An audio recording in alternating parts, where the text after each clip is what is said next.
morning. Thank you so much for joining us today. I am Jessica DeGanzik, Vice President of Events for the Los Angeles World Affairs Council, and it is my honor to introduce today's discussion, Notre-Dame de Paris, Restoring a Gothic Masterpiece, with Michel Picaud, President of Friends of Notre-Dame de Paris, and Professor Stephen Murray, Lisa and Bernard Selz Professor Emeritus of Medieval Arts at Columbia University, and a world-renowned expert on Gothic architecture. The conversation will be moderated by Emily Sottile, Director of the Sacred Space Studio at EverGreene Architectural Arts. I'd also like to thank Julie Duhat-Bedos, the Consul General of France in Los Angeles, and the Friends of Notre-Dame de Paris for helping to bring together this talk. Today's presentation will include some beautiful graphics and videos, and we will be extending this program to 75 minutes rather than an hour to allow for a fuller discussion of this iconic cathedral. In about 50 minutes, our panelists will be taking your questions. You can submit your questions by entering them on the question section on the control panel on the right-hand side of your screen, and I'll get to as many of those questions as possible. Without further ado, Emily, I'd like to turn this conversation over to you, Michel, and Professor Murray. Thank you so much. Hi, thank you so much, Jessica. And thank you everyone joining us for what promises to be a fascinating discussion about the restoration of the Cathedral of Notre-Dame de Paris. 2 years ago, on April 15th of 2019, the cathedral caught fire, and that moment really revealed to how truly beloved this building is to people around the world. By the grace of God and the efforts of the Parisian Fire Brigade, the building was spared along with its artwork and relics, including the crown of thorns. And now this really significant restoration campaign is underway, and the hopes being to reopen in 2024 for the students and parish and worshippers and tourists to welcome them back into the cathedral. I think that the best definition of preservation is that it is a conversation with our past about our future. And so I'm very glad to be joined by Professor Stephen Murray, Professor Emeritus of Medieval Art History of Columbia University, to discuss the cathedral's past. Welcome, Professor. He's popped off the screen, but he's here with us. And Thank you. Discuss. Thank you. Greetings from New York. Welcome. And to discuss the cathedral's future, we are joined by Michel Picaud, who is the president of the Friends of the Cathedral of Notre-Dame de Paris. Welcome, Michel. Hello. So many of us here in the audience today have a deep connection to this building. And then for others, they may only know this building as a place they absolutely must visit if they go to Paris, or from the novel, The Hunchback of Notre-Dame. So before we start to deal with the intricacies of the fire and its restoration, I'd like to sort of take a step back, Michel, and if you could just tell us, what is the Cathedral of Notre-Dame? Yeah, with great pleasure. Thank you very much, Emily. So perhaps a few words about the cathedral. So this is a cathedral, as you know, which is part of the World Heritage. Notre-Dame de Paris was built in the 12th century, probably from 1163. And at that time, I would say Paris was the center of France, but still a small city. And the construction of the cathedral actually lasted at least 100 years. So in France, we say 177 years because it's a kind of measure for a long time. So at the origin of the construction was a bishop, the Bishop of Paris, Maurice de Sully, and he began with the choir of the cathedral, and afterwards his follower, Eudes de Sully, built the nave of the cathedral and the towers. So this cathedral is very important because it witnessed a lot of events in Paris, in France, in Europe, all along the centuries.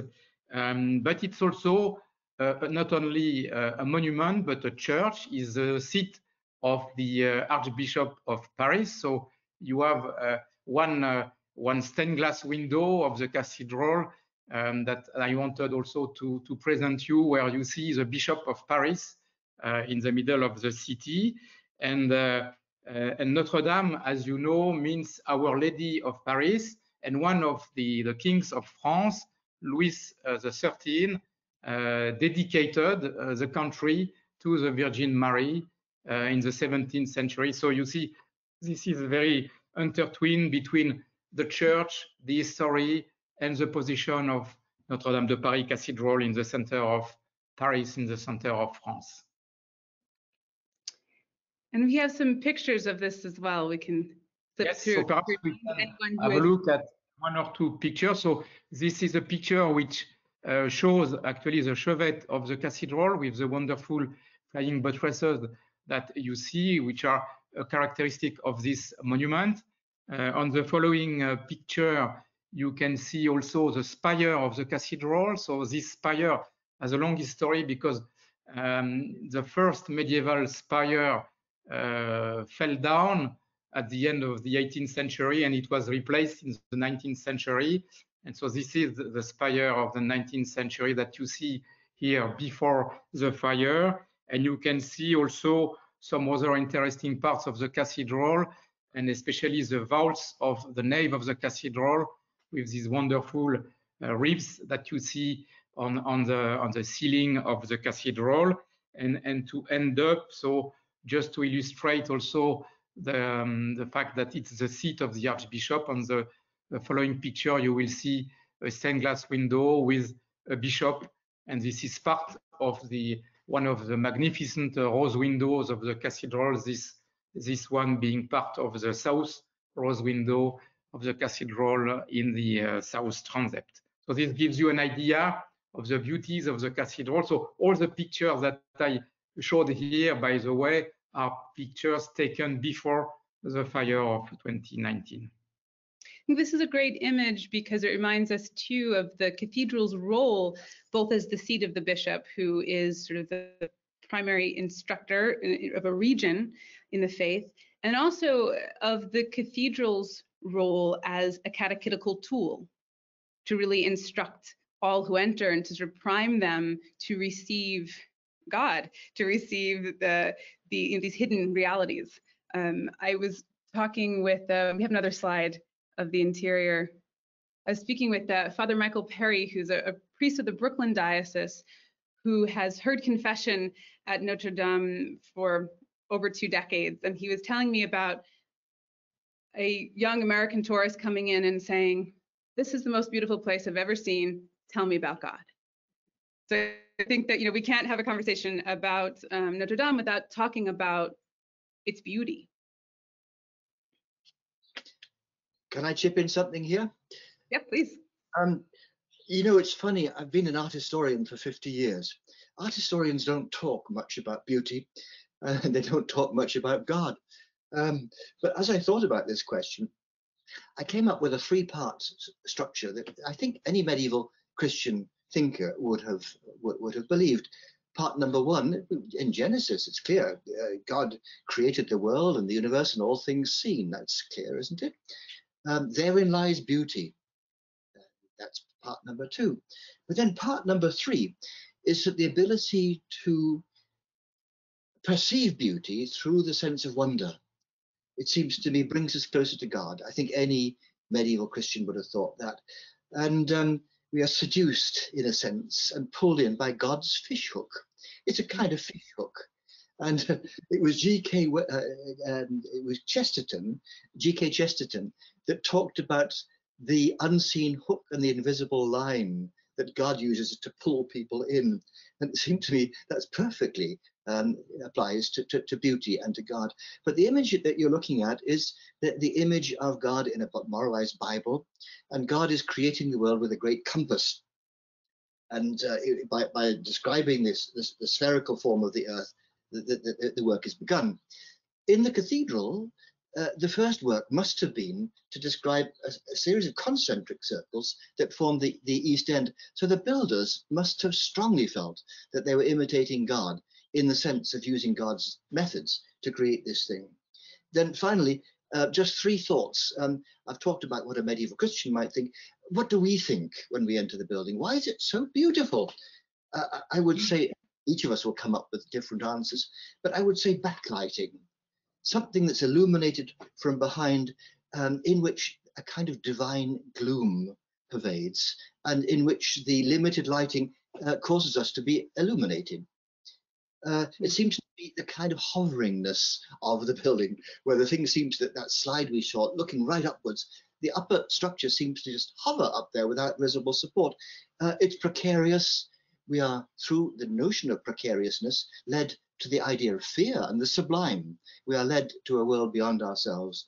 And then, as far as I'm concerned, what I've always found fascinating is the sense of some kind of ordering mechanism behind this thing. It's as though there's a sort of language of architecture, a whole language that we can aspire to understand, but it's a kind of otherness. It's not a language we see anywhere else.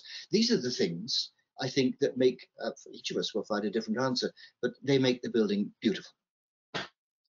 And that truly transcendent sense that one feels when they enter, it has made this, I think, beloved by people who go there for religious reasons and people who come in as tourists. They're both kinds of pilgrims. And in answering the same question that I posed to Michel earlier about, what is the cathedral? Professor Yu and Miles Zhang created a really wonderful animation that sort of takes us through the beginning of the construction of the cathedral. And so this is a 4.5-minute clip that we're going to show now.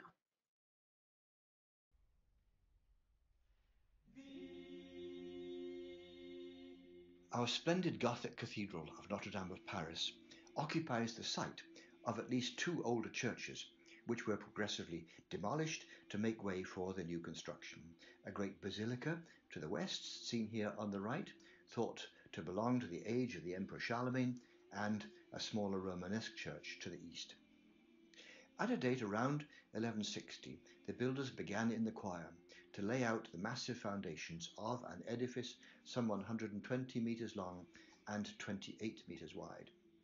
That they intended great height from the very start is indicated by the deeply projecting buttresses that gird the outer wall, enclosing 2 ambulatories and double aisles. More than this, the builders wanted a great church that looked to the glories of the past, yet embodied the most innovative features of the revolutionary architecture we call Gothic, expressing the prestige of the burgeoning city that was becoming the seat of kings and the capital of France. The lower choir was built from east to west, first the curving outer wall, and then the double ranks of interior supports.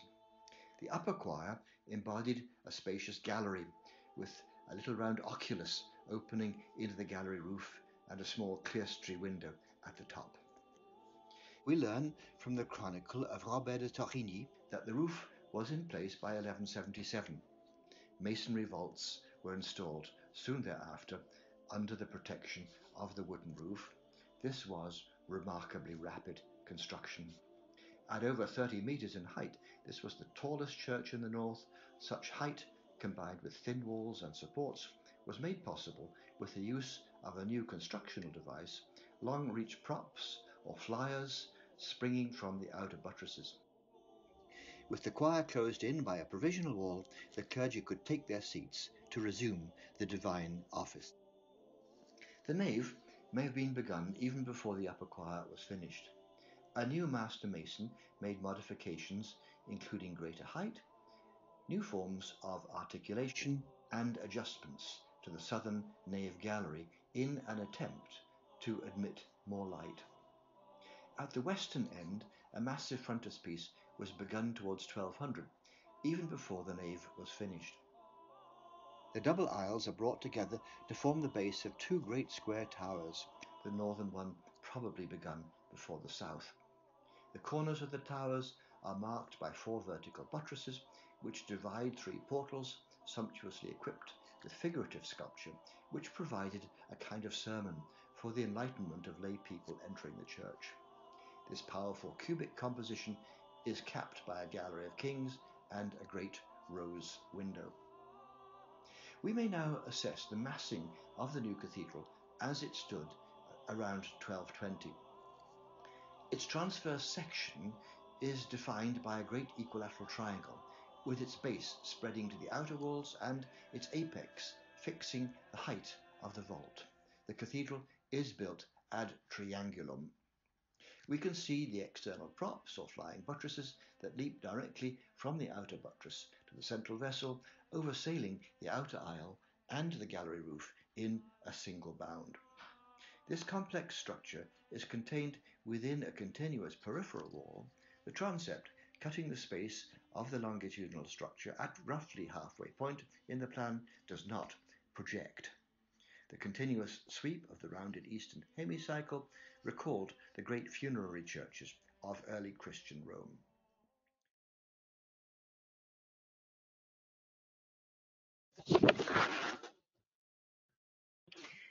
So thank you. You've just taken us through about 100 years in about 4 minutes, which is quite extraordinary. And I really appreciate this animation because I think with something as iconographically significant as this cathedral, it's easy to almost not see how truly extraordinary every part of it is. And I'd love for you if you could give some context to that, because we live in a time when buildings go up really quickly, and we've used very light materials, and you can actually make a whole wall truly out of glass. So can you talk to us about the innovation and what was so revolutionary about Notre-Dame? Yes, before I address that, I just want to identify Miles Zhang, a wonderful animator who did this. And I think with very simple means, SketchUp animation, really allows us to experience the building going up. And if you ask me what is Gothic and what is revolutionary building, I would say that although the building obviously starts in the earth, it starts with deep foundations and it rises from the bottom up. What is very special about Gothic is that, in a sense, it creates an architectural mode that allows the building to generate itself from the top down. We sometimes define Gothic in terms of a series of technical tricks or characteristics. What can we think of? Pointed arches, flying buttresses, a skeletal system, and ribolds, these thin stone canopies. But those tricks are just a means to an end. And the end, the intention, is to create this building that seems to hover, in other words, to be generated from the top down with no visible form of support on the inside. This is the revolution that is Gothic. And I would put it in the context of 3 great architectural revolutions that the Western world has known. The Roman Revolution, where industrialized concrete production allowed them to put out huge numbers of buildings quite cheaply. Gothic is the second. And the third, of course, is in our own age, the tall building made possible through a steel frame or a concrete structure. And when we think of France and when we think of Paris, it's funny, Emily, as you pointed out earlier, there are 2 great structures, aren't there, that do it for us. The Eiffel Tower on the one hand and the Gothic Cathedral on the other. They're both very tall. The Eiffel Tower is 1,000 feet tall. The cathedral is much less, but it's no less surprising as a piece of structure. And just think about the difference between the Eiffel Tower was built of iron, not steel. It was iron riveted together, and the building holds up through the tensile strength of iron. You can make an iron beam, and it is enormously rigid. Stone has no tensile strength. So the miracle of this building and of Gothic is that this building stays up, not because it's riveted together. The stones are not glued together. The cement doesn't glue the stones together. It stays up through its own compressive force as one stone is pushed against another. And if the builders don't get it right and have the support exactly where the building needs it, this is a building that's going to fail. And Notre-Dame of Paris was the first building to deploy these flying buttresses that we've seen on a monumental scale. And it's become clear in the recent past that the choir of Notre-Dame of Paris already had 12-meter long flyers. That's enormous. In other words, a kind of technological breakthrough in the spirit of Thomas Kuhn's, the nature of scientific revolutions. Sometimes technology has a sort of giant leap forward. It's not always baby steps. And people have always thought of Gothic as a kind of tentative step-by-step, trial-by-error, baby step. I would want to say no. It's a giant leap forward, like getting men to the moon in the 1960s. Notre-Dame of Paris is a kind of moonshot. I love this comparison of these two buildings because they so epitomize these two of the three revolutions that you talked about. And certainly their height, certainly they reach into the heavens, but that you see what they're made out of. And I think that being able to the flying buttresses, that we see what's holding it up from the outside is really quite extraordinary at Notre-Dame. And then, of course, this great metaphor that makes possible of light. Mm-hmm. So that the height and light, which characterizes the Gothic, and which this is, the great pioneer of. So I would like to turn now to you, Michel, because we want to talk about the fire, certainly, and the restoration efforts. But I think it's very interesting that the Friends of Notre-Dame de Paris was founded before the fire. And so can you talk to us about why it was founded, what it does, who's involved? Yeah, exactly. So it was founded actually, and I can rebound on what Stephen and yourself said, because it was founded at a time where we had very strong problems with the flying buttresses of the cathedral, because some of them were beginning to crumble down. And so perhaps stepping back a little bit for you to understand how I would say the cathedral is operated today. So stepping back a little bit, in France, we had a law in 1905, which is called the law of separation between church and state, after decades of battles between the state and the church. And in this law, it's stipulated that the buildings, the cathedrals, belong to the state, and the church is a kind of permanent tenant of the cathedral. And so in 2015, 2016, the Archbishop of Paris at that time, Cardinal 23, and the Ministry of Culture, so the state, looking at this cathedral already in a very dire state, decided to launch a fundraising effort and to create Friends of Notre-Dame de Paris to help fund the restoration of the cathedral at that time. So we started in 2017. So we were registered in the United States as a 501c3, and we began effectively to collect funds to restore the cathedral. And we started by the most damaged part of the cathedral, so one of the flying buttresses and the spire of the cathedral. And this is the reason why, when the fire happened in 2019, perhaps you remember that there was a big scaffolding around the spire. It was the first step of the restoration. Unfortunately, we were not quick enough, I would say, to begin this restoration, and this terrible fire happened. Evidently after the fire, but we will get back to it and to the restoration project. But we had an outpouring of support from all over the world for the cathedral. And to give you a few elements, today we have 24,000 Friends of Notre-Dame de Paris all over the world, in nearly 100 countries. And I must say, and I say it with great pleasure, that we have a very big number of friends in the United States, and I take the opportunity to thank them very much for their support from the right beginning to the cathedral and to Notre-Dame. So that's the beginning. So I propose that we have a look at the two pictures that we prepared, which are two pictures of stained glass windows. So this is also part of the south rose window of the cathedral in the south transept.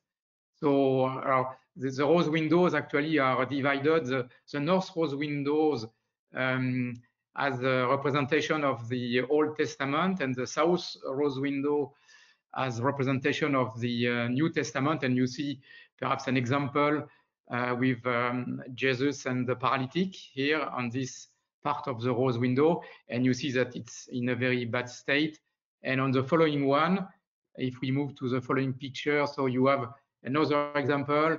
This time it's the secular power, because it's the King of France with the fleur de lis, I don't know what's the name in English, rendering a judgment. As you know, this is very famous under an oak tree, so this is a famous part of the French history. So that's the beginning of Friends of Notre-Dame de Paris a few years ago. Yeah. You have had the opportunity, speaking to all of these friends of the cathedral, to an insight, I'm sure, on why it matters so much to so many people around the world. Can you tell us a little bit about that, what you've learned? Yes, so I would say certainly I would say Notre-Dame de Paris, because of its history, because it's a cathedral, it has a unique place in the hearts of our friends. So that's the first thing. And I must say that, for instance, American tourists visiting Europe come first to Paris and to Notre-Dame, because with its position also in this Ile de la Cité, right in the middle of the Seine River, it's a kind of boat on the river. So this is one thing. And evidently also there is an important part which is due to Victor Hugo and the Hunchback of Notre-Dame, which brought the attention of the whole world to Notre-Dame de Paris, and not only the novel of Victor Hugo, but also all what has been done in terms of movies or musicals on Notre-Dame de Paris. So I think Notre-Dame de Paris has and Quasimodo also, I would say, in a more like a part of it, have a really a part in the heart of everybody around the world, and especially in America. And for some historical context, Professor, can you talk to us a little bit about what it has meant to different people at different times over the course of its over 800-year history? Yeah, this is a theme that interests me very much, because architecture, it has a permanence and it takes on levels of meaning which actually change considerably over time. These buildings are very large, and they tend to be seen as a representation of authority. And whatever the dominant authority is tends to be associated with this very large building. So of course, since the king ended up on top of everybody else, it tends to be looked at as a royal building. The most recent big German survey of Gothic actually makes this into a royal church. I doubt it. I doubt it. And my own approach to history is to see architecture as a kind of denial. Everything is shifting and changing. Struggles are taking place in different layers of society. And those who gain dominance will want to try and cement that dominance through large buildings. And I would want to point out that in the first part of the 12th century, the king of France and the bishop, we're talking about Louis VI, and we're talking about Etienne de Senlis, the bishop of Paris, were locked in conflict. You know, we mustn't look at this as a lovely cooperative partnership to put this building up. There are violent conflicts taking place, and the conflict was resolved. Probably in the king's favor. It involved the commercial rights over the exploitation of the right bank, which was developing as a commercial center. So you begin the 12th century with these real struggles. By the time you get to the construction of Notre-Dame in Paris, the king is Louis VII, and we don't have the same documentation of struggles with the bishop. The bishop, Maurice de Sully, is always given Notre-Dame, although we should remember he only became bishop in 1160. Construction only started probably around 1160. Are we really sure that this bishop would have been able to prepare everything and get everything going with no time to set the thing up? So we don't really know much about Maurice de Sully. We know he gave £100 for the building. £100 is nothing to build a cathedral. The annual budget of the cathedral was probably more like £2,000. So as things shift and Paris becomes more prosperous, the clergy are in receipt of huge amounts of money from their ownership of the surrounding land, which is rich in agrarian productivity, the production of grain. The city folk need their bread, and this money is coming into the coffers of the bishop and the chapter. The chapter is the resident clergy. There are 51 canons or resident clergy members here, and it's almost certain that around 1160, the bishop and the canons, the clergy, must have agreed to give up 1/10 or so, a tithe of their income for a period. A normal period would be 10 years to put up this building. And gifts by the king. Louis VII gave £100, but again, that's nothing. That's an occasional gift. The real hard cash to make this building happen came from the revenues of the clergy, which in turn came from agrarian productivity and from the commercial and industrial activity on the part of the citizens. Now, the ordinary folk are producing this wealth. You know, the agrarian workers, the people out in the fields, the traders and the bourgeois of Paris. So they are involved willy-nilly in the production of the wealth that makes the cathedral. But then over time, the lay folk get together into confraternities, devotional groups formed to help the construction of the cathedral, just like the Friends of Notre-Dame of Paris. And they certainly give voluntarily of their money, and relics are important. Great relics, Saint Denis of San Marcellus and so on, are in the cathedral. Pilgrims come and they drop their coins in the relic boxes, but none of that is going to come anywhere close to the hard flow, the hard cash flowing into the coffers of the clergy. And normally for Chartres, for example, we have the evidence. For Beauvais, we have the evidence of a 1/10 for 10 years deal. So what I'm saying is that the building is there. It gives the impression of changelessness. In fact, it's changing, society is changing, and cathedrals tend to generate struggle as well as consensus. And I think that change, I think it's really beautiful the way you phrased it in your paper about the cathedral and how revolutionary it was. You wrote that Our Lady of Paris is dressed largely in modern fabric. And of course, we think very much of Viollet-le-Duc's restoration in the 19th century, but there's sort of several parts of that, you know, that changing of its fabric. Yes, indeed. And we're going to resume the little movie at a point around 1220, when the big work is done, the cathedral is up, basically.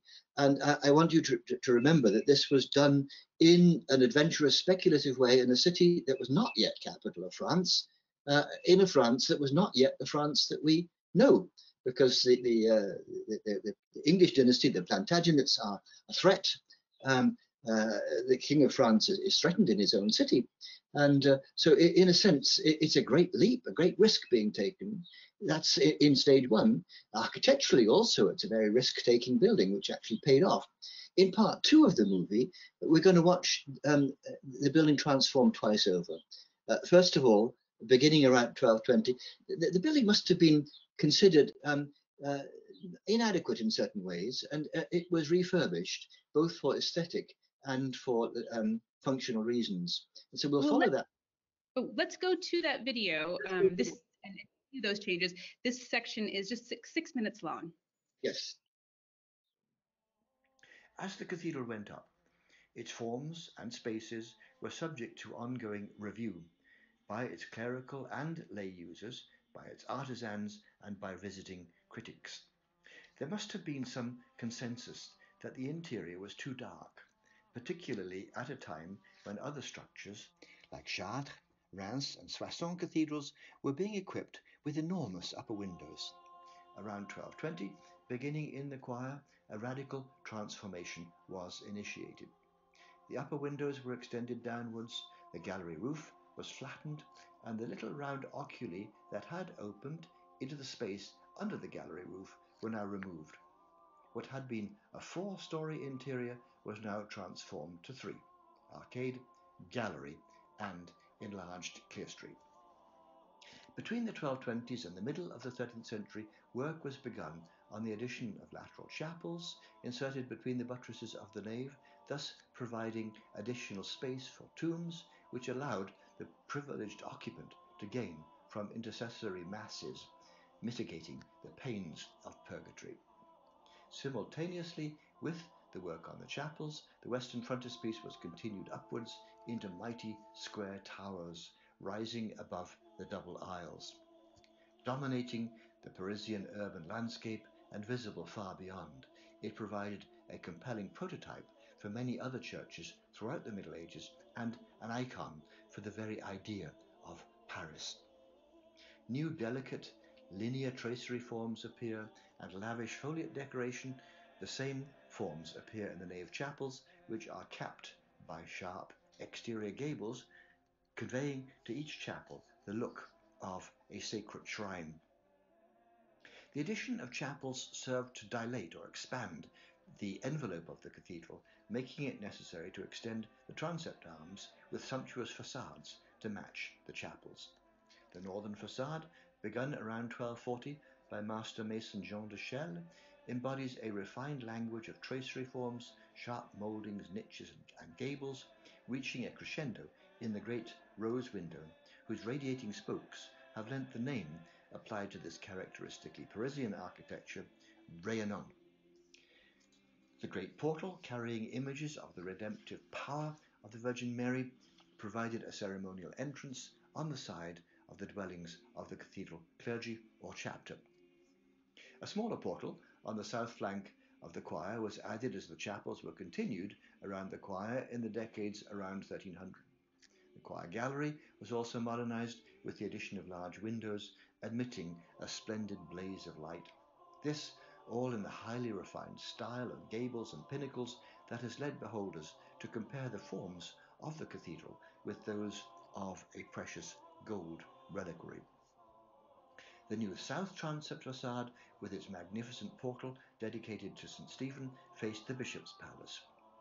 Here we find the work of the most famous master mason of French Gothic, Pierre de Montreuil, dubbed the doctor or teacher of masons.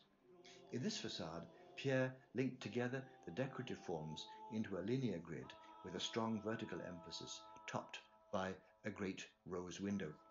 The wooden crossing spire of Notre-Dame, probably from the mid-13th century, was in very poor state of repair and was demolished in the 1780s.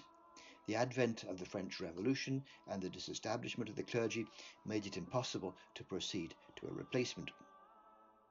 With the copious funding available for the restoration of Notre-Dame in the middle decades of the 19th century, and with the creative vision of Eugène Emmanuel Viollet-le-Duc, it was at last possible to replace the lost steeple with a taller, more magnificent one, modelled upon the late Gothic golden steeple of Amiens Cathedral. April 15th, 2019. Words cannot describe our sense of horror as all of us across the world became aware of the impending disaster at Notre-Dame. On television screens and computers, we watched the fire consume the magnificent roof and steeple, and we gasped at the sickening buckle and fall. But the Gothic system of construction, with its protective masonry vaults, did its job, shielding the interior from extensive fire damage, despite the falling fiery debris that punctured great holes in the vaults of the north transept, crossing, and nave. And now the great task of rebuilding falls to us. With the cathedral protected from the rain, vulnerable buttresses and vaults shored up, and the old fire-damaged scaffolding removed, work can continue to rebuilding damaged vaults and buttresses, as well as the crafting of the wooden forms of the roof and the new steeple, intended to match the glories of the one that perished 2 years ago. In our final flight, we experienced the complex honeycomb structure and the force of the central crossing space and transept as the space that reveals the essence of the cathedral's design. This sense of revelation culminates with our immersion into the glowing colours of the southern rose of the Incarnation.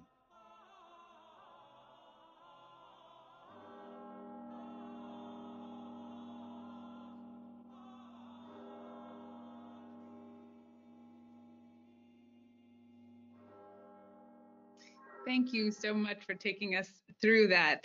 So that really brings us up to the present day. And I think, Michel, everyone is eager to learn about the status of the restoration.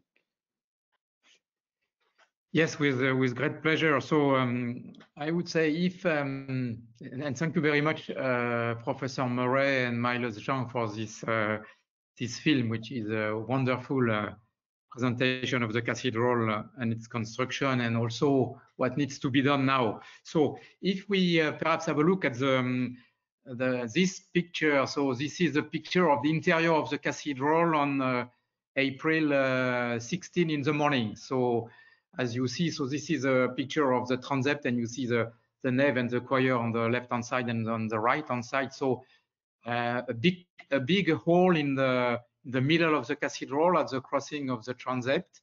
Two big holes also in the vault, so one in the nave, one in the north transept that you can see at the bottom of this picture. So a very dangerous situation, because even if the fire had been extinguished by the fire brigade in the night, fortunately, in the night of April 15, after that the fire had begun to touch the belfry of the North Tower. So this was the tipping point in the battle of the fire.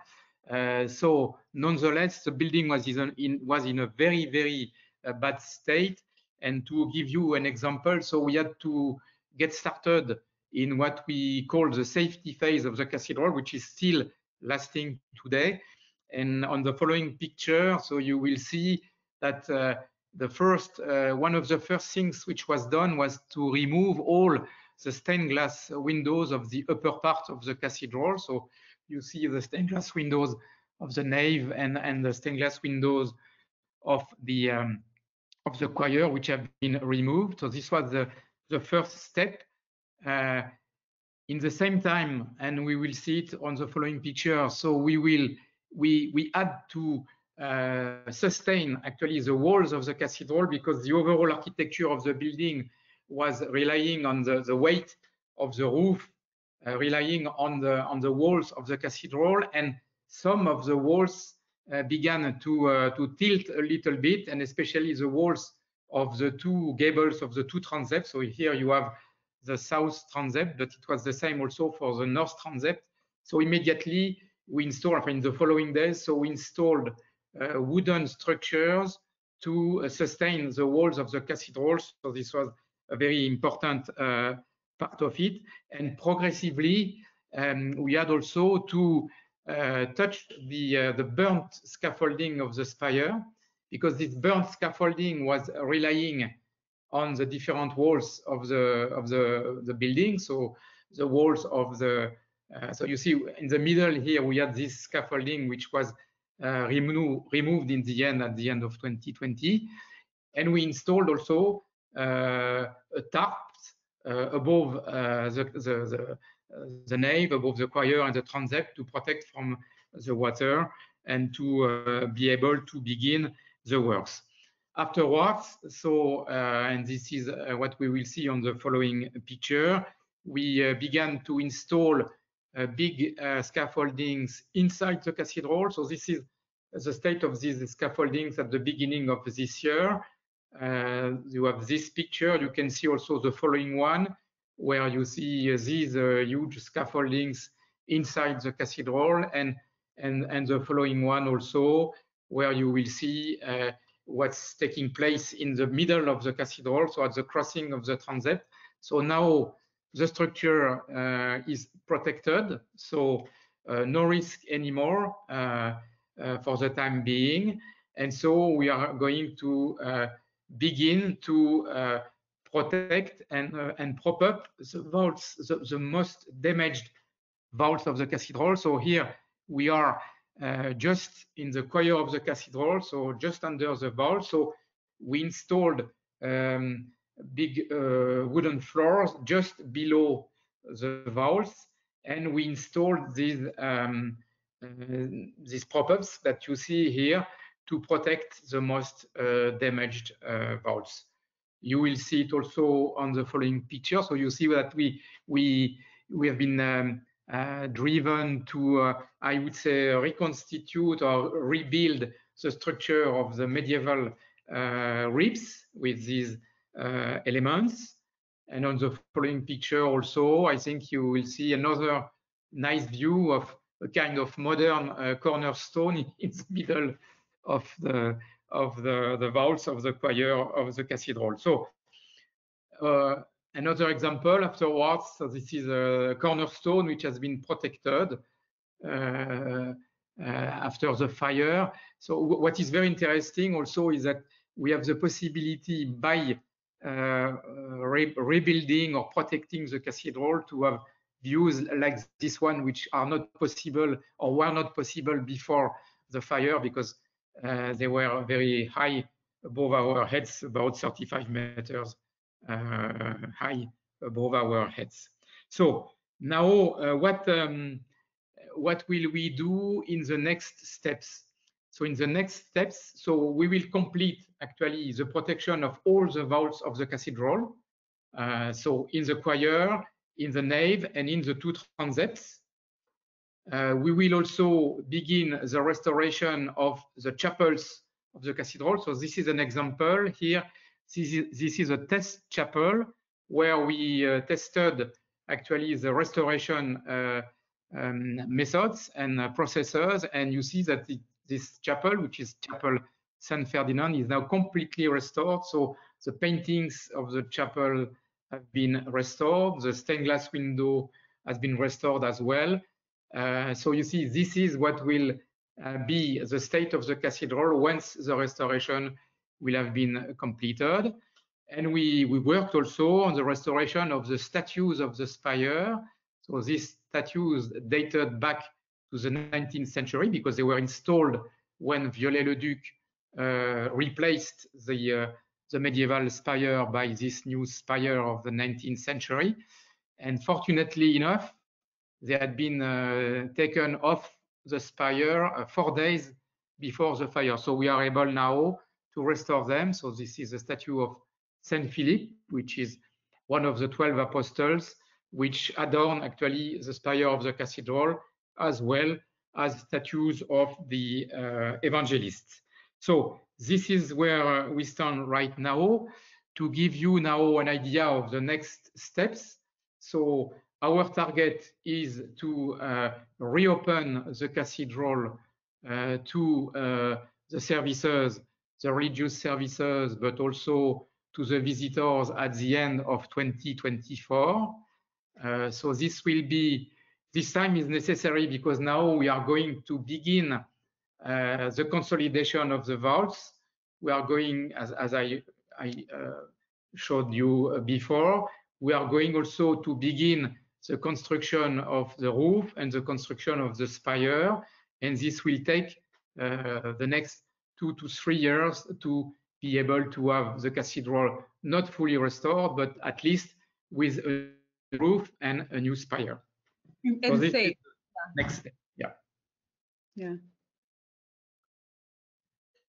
And so I think that an interesting part about this, of course, is that there's always design decisions in restoration. So can you talk to us a little bit about those decisions? Yeah, with pleasure. So the main decision which was made in the summer of 2020 was a decision about the roof and the spire of the cathedral. Yeah, perhaps you heard that there were very different proposals made, but as this cathedral is a world monument, the decision was made to rebuild the cathedral on the state where it was when the fire happened, and especially to rebuild the roof and the timber framework of the roof as it was on April 15, 2019 in the morning. So with oak trees, oak timbers, and you see here actually what it was. We called it, this is a pity because this is this picture and the following one are pictures of this timber framework from the Middle Ages before the fire.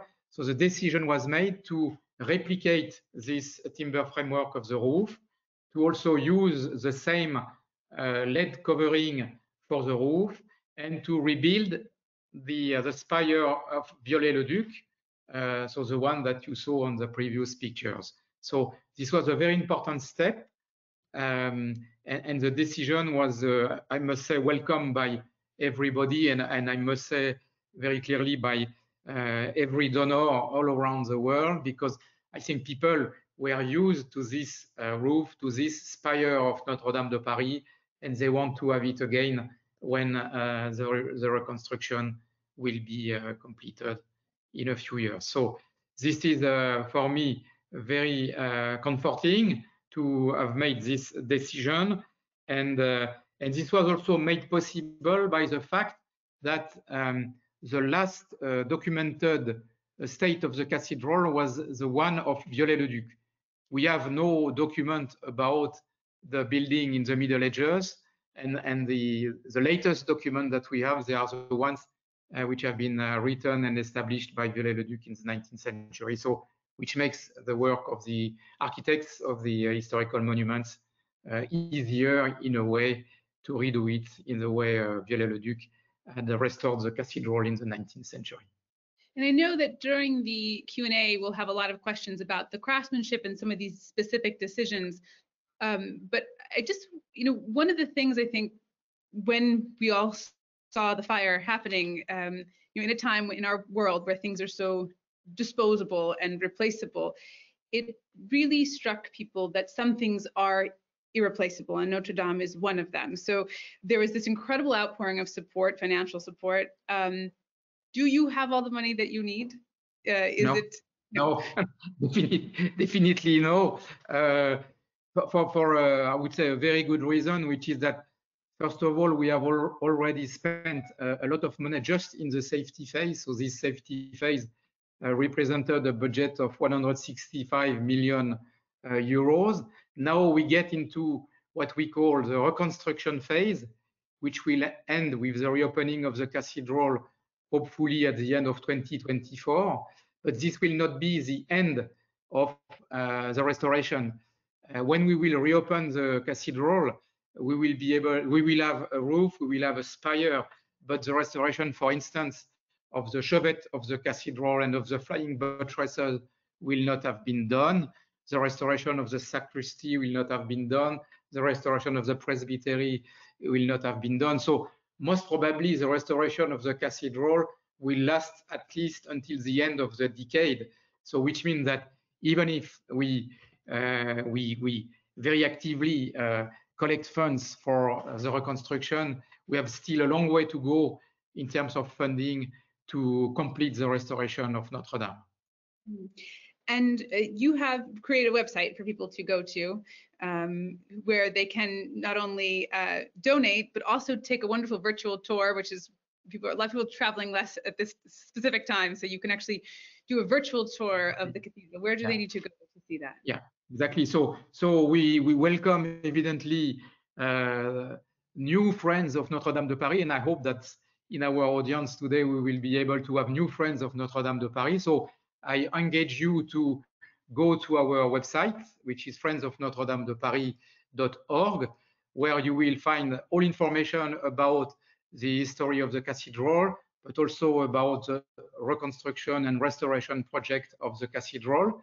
And you will have also the possibility, thanks to Stephen and the Columbia University team, to make a tour of the cathedral, a virtual tour of the cathedral from different viewpoints. So this is also very interesting.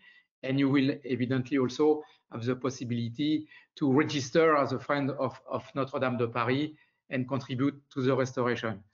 On the other hand, we have also another website, which is restorenotredame.org.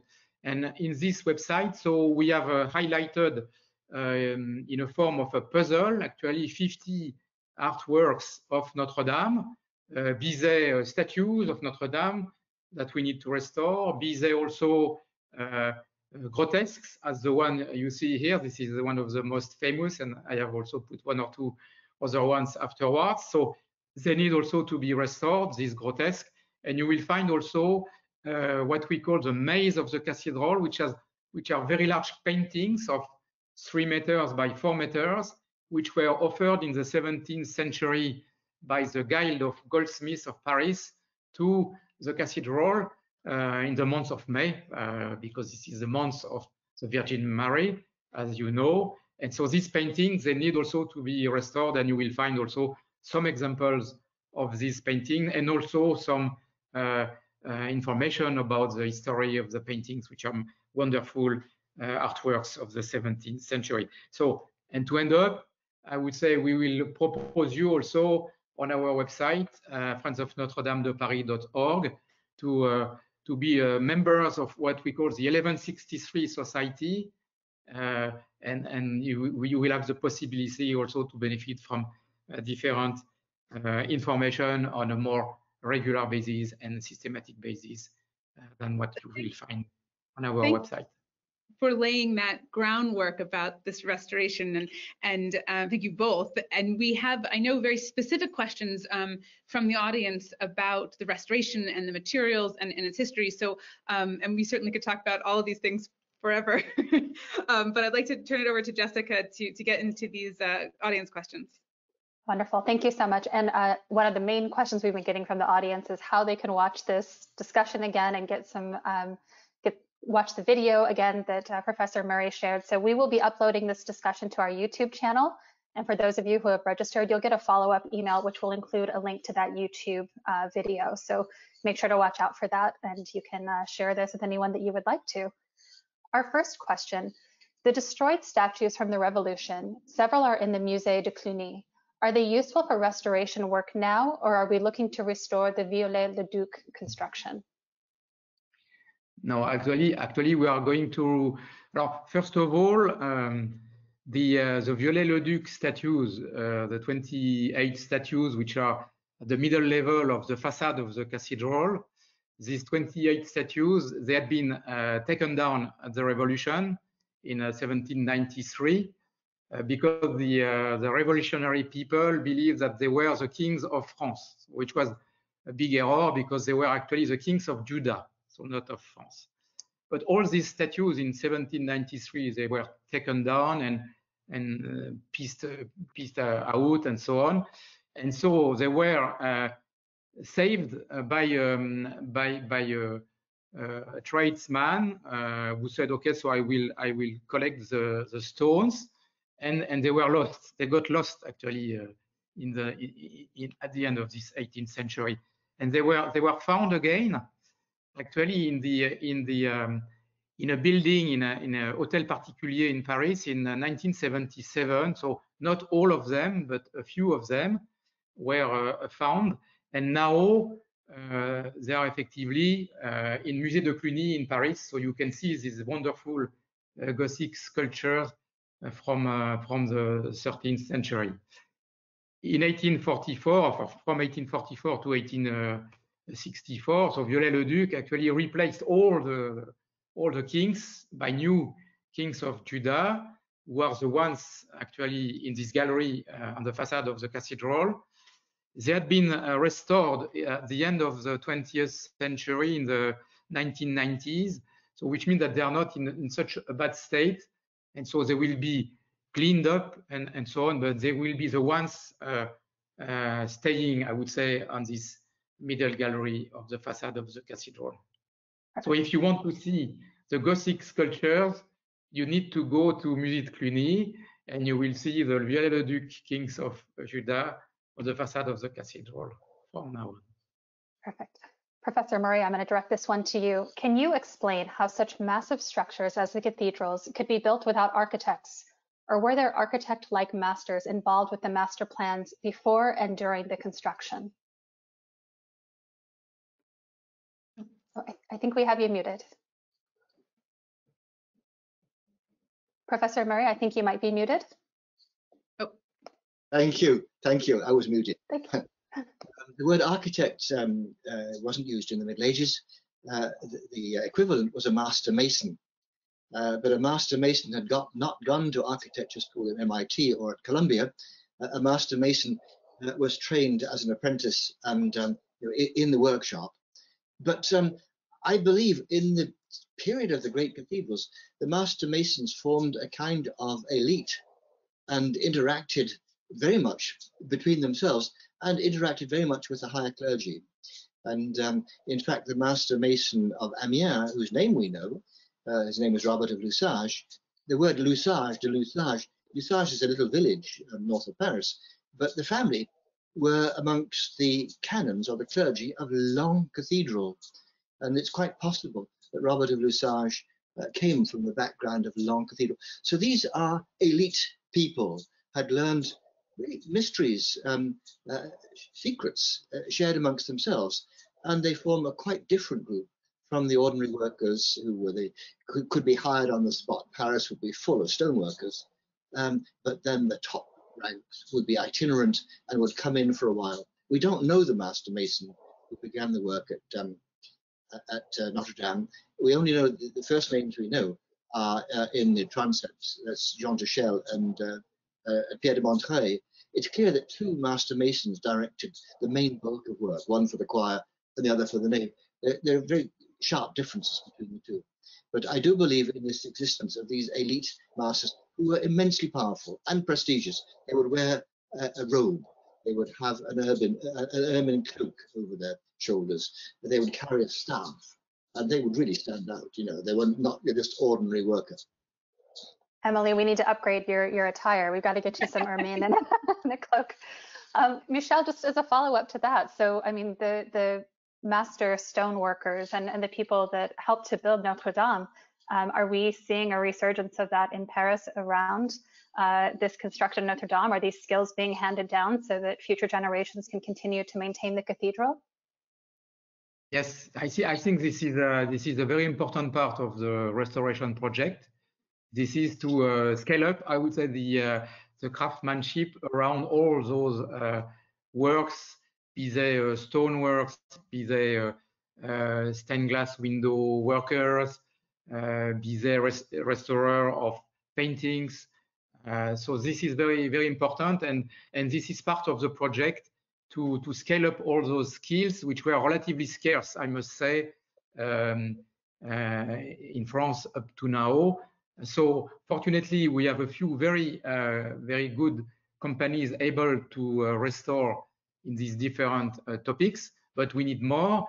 And I can tell you that, for instance, also even in the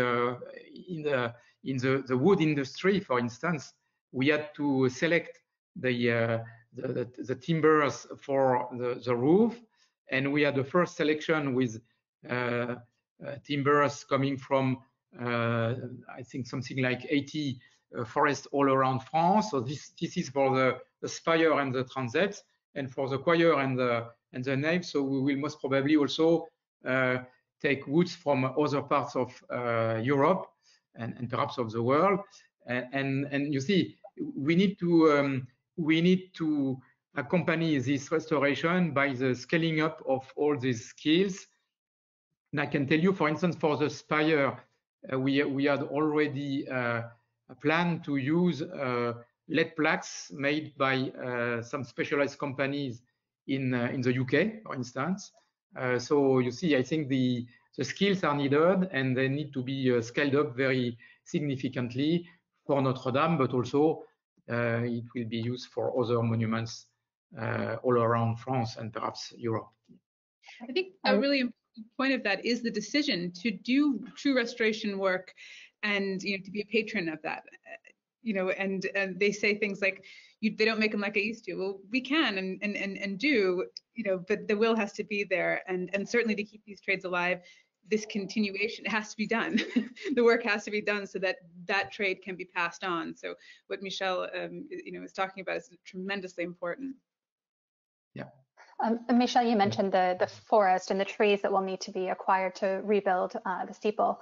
This questioner says, not sure why we have to cut down 200-plus-year-old trees to redo a portion that very few people are allowed to visit or can even see, as opposed to building with modern techniques as eco-sustainably as possible. So I know this has been a conversation that's come up a lot. Maybe you can talk about how to maintain the cathedral, but also to make it eco-sustainable and easier to preserve for the next 1,000 years. So first of all, I have a bad news for you, because it's not 200, but it's 2,000 trees that we need to rebuild the framework of the roof.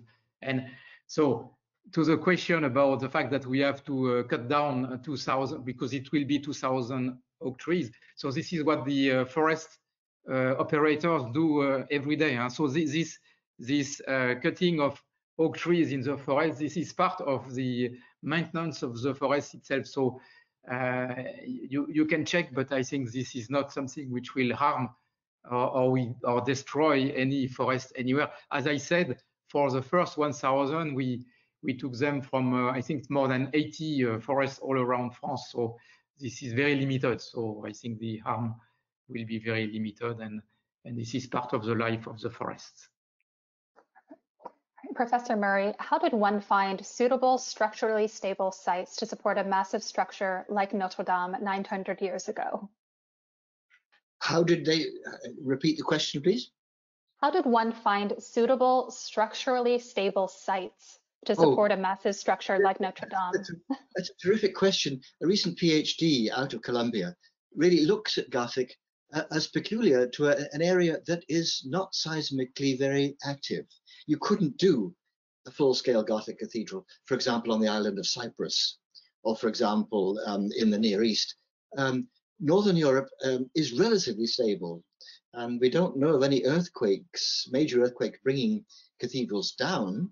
What normally brings them down is fires, and so they must have realized, the builders must have realized that the ground was fairly stable. What always astonishes me about Notre-Dame is, you know, it's on an island in the River Seine. In order to make the foundations, you've got to dig down maybe 10 meters or so. Now, what happens when you dig down that depth on an island in the Seine? Well, of course, it fills with water. And I would imagine they must have had awful difficulty just convincing people that these foundations were necessary, because in order to achieve the structure, anticipation was necessary. They had to realize that those foundations had to bear something much taller than ever before. And so the anticipation of Gothic at Notre-Dame involves the faith, in a sense. There you're going to introduce God again, if you like, but there has to be enormous faith in the thing, that it's really worthwhile, because critics would be very quick to point out the fact that this is a terrible waste of money. And certainly at St. John the Divine, our New York Cathedral, this was an issue. They had enormous difficulty over the foundations. Architecture is a public thing, and critics will come in and say, well, you've got it all wrong. You know, it shouldn't be like this, it should be like that. So anyway, earthquakes and stability is very important, but Notre-Dame, as far as I know, rests on hard-packed alluvial soil. I don't think they have bedrock there. Thank you. For Michel, has the restoration of Notre-Dame caused any difficulty in having the cathedral recognized as a UNESCO World Heritage Site? It is my understanding that renovation/rebuilding sometimes poses a challenge for this designation. No, it has not. Actually, we had to be very cautious on the type of restoration to be done, and there are I would say some restrictions on historical monuments on the way you restore them, and so by choosing the cathedral as it was just before the fire as the reference, so typically the cathedral as it was restored by Viollet-le-Duc in the 19th century, we were able to, I would say, to comply with the restoration restrictions or the restoration indications for this type of monuments. So I think this was done.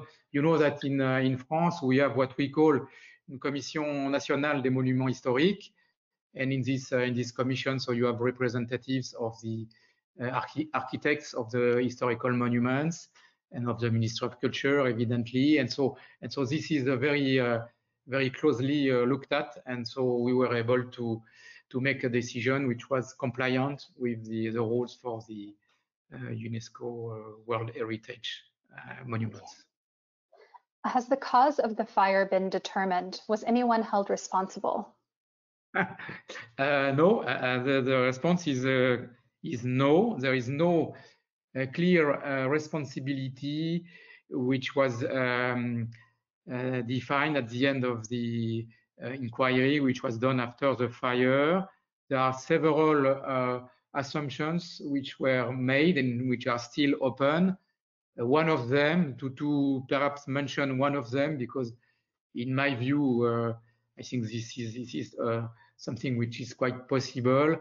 There were actually two clocks in the roof of the cathedral in the two transepts with electrical circuits, and these electrical circuits were probably may have been at the origin of the fire because of a shortcut, but this is not a definitive answer, because, as I said, the inquiry has not concluded, but it's a possibility that this may have caused the fire. Thank you. What we know is that the fire started just below the spire, in the roof, just below the spire, and then afterwards, with a very strong east wind, I would say it took the overall roof, and as I said, up to the belfry of the North Tower, but we have no definitive answer to this question of the reason of the fire. Will some fire suppression system be built into the roof structure? Yes, for sure. So this is the safety part, the security part of the restoration, the rebuilding first, and the restoration is very important. So we will install equipment, most probably sprinklers, at least in the roof of the cathedral, as it was done, for instance, in St. Patrick's in New York and in several other cathedrals. So this will be certainly a part of the rebuilding and restoration of the cathedral, because this was a big lack. I would say a big lack that we had before is that the lack of funding for the maintenance. I would say the day-to-day maintenance of the cathedral made things very difficult, because for instance, there was no sprinkler in the roof. There was no permanent firefighter team in the cathedral. So you see, there was only one guy in charge of the, I would say, the security of the building, which who unfortunately went to the wrong place when the signal came to the security central. So you see, this is part of what we wanted to solve before the fire, but unfortunately we were not able to do so. But this is part of what we will definitely do now that we have this very important restoration project going on. Are student volunteers helping with the current restoration? Are there any community members that are volunteering to help with the restoration? I think this is possible. So they will need to, I would say, be part of the restoration team of the Ministry of Culture, because you know that the restoration project is led by a specific public agency of the French government, which is called Établissement Public pour la Reconstruction de Notre-Dame. So I think they would have to apply, I would say, to this public agency to propose their service as volunteers. But I think every volunteer will be welcome. This is a universal task, I would say, to restore the cathedral. And this will be my final question. Thank you all. Will Notre-Dame be open for visitors in time for the 2024 Olympics? I would not cut one of my hands and say it.